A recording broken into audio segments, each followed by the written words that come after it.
Rev.Otis Moss III, a national leader in the faith community whose ministry includes a focus on and passion for youth. Reverend Moss has used the pulpit to elevate messages of social justice, equity, and opportunity.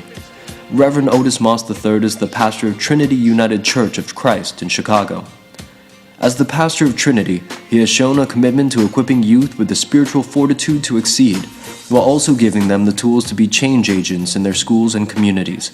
I love Nelson Mandela because he could put his arms around the man who kept him in jail to learn from someone else what it really means to love. The Schott Foundation is pleased to present Rev.Otis Moss III with a Faith in Action Award. Please join me in welcoming a man who not only preaches the word, but brings a living world to a dying world, Rev.Otis Moss III. I just wanna tell the truth, I just wanna tell the truth, I just wanna tell the truth, I just wanna tell the truth, man. You're so fly, you're so high, everybody around you trying to figure out why. You're so cool, you win all the time. Everywhere you go, man, you get a lot of shine. Boy, like a magnet, ready to have it. Everything you wear, I want to take this opportunity to thank my brother, my friend, Dr. Jackson, for the work that he is doing with the Schott Foundation. We appreciate all of the work that he is doing across this country, that he is holding up the banner, and we thank him for being such an incredible light in this country.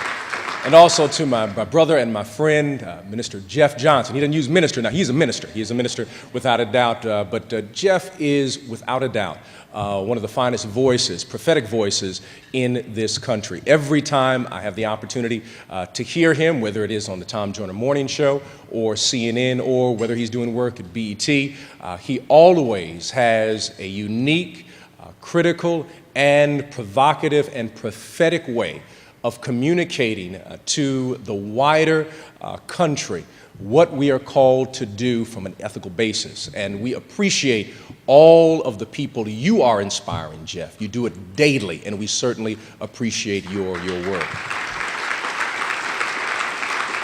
And I would be remiss if I did not mention my extended family of Trinity who is here. We certainly appreciate that. They're in the house. They make noise. They make noise wherever they go.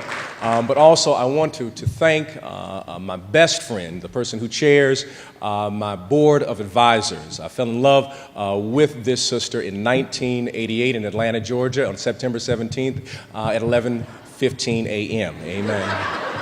And I always say it's easy to preach about heaven when you have an angel by your side, and that is my wife, Monica. And I heard Whitney Phipps once stated that the greatest thing that a brother can do is the moment that you say, I do, is that the greatest thing that you do. And I'm so glad that we have partnered together and that you walk together with me in this journey. And we just appreciate all that you do. And so I want to take a moment, just a few moments. Again, I thank you for this, but I stand here as one in many ways is what one would call the apologist, an apologist for the church. I love the church dearly, but I am afraid for her. I am afraid for her. The place where W.E.B. Du Bois found the power and the spirit to be able to write the souls of black folk. The place where Zora Neale Hurston found the spirit to be able to write about Janie and Tea Cake to keep their eyes watching God. The place where Ida B. Wells found the spirit to write about 100 years of lynching. I'm really worried about the prophetic voice of the church. The church in many ways should be partnering with the educational and the civic community, that literally we should be partnering in such a way where we are creating what I say is a jazz narrative, that music that comes out of that great city, New Orleans, where the Creole idea of jazz is birthed as free Haitians and Africans and those who were Native Americans and French came together to produce a music called jazz. It introduced to the world an African-American narrative of faith and civic society and democracy and education we had not yet seen. Because jazz music, in many ways, is the only music that teaches you education and democracy and theology all at once. Because you can take someone, if you are playing in a quartet or a quintet, whatever it may be, that if you are playing the piano, which comes out of a European tradition, and then also playing the drum and utilizing African rhythms, or you're playing a saxophone, which belongs in a marching band, you can take all of those different instruments, but each person is allowed to solo and improvise out of their own particular cultural narrative. But no one is oppressed because you play a little bit differently, because you're all playing the same theme.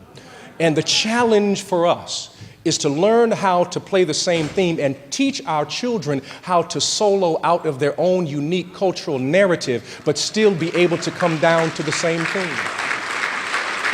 And the challenge for us in this day and age is that the church has lost its ability to be able to face the tragic and still be able to hold on to triumph and hope. In the words of one particular scholar, to be able to hold up the blues and the gospel simultaneously, to be able to look at the existential and the eschatological all at once.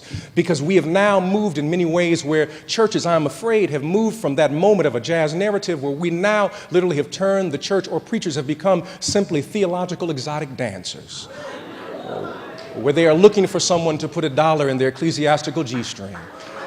And so it becomes very important that the church begins to partner with the education and the civic community.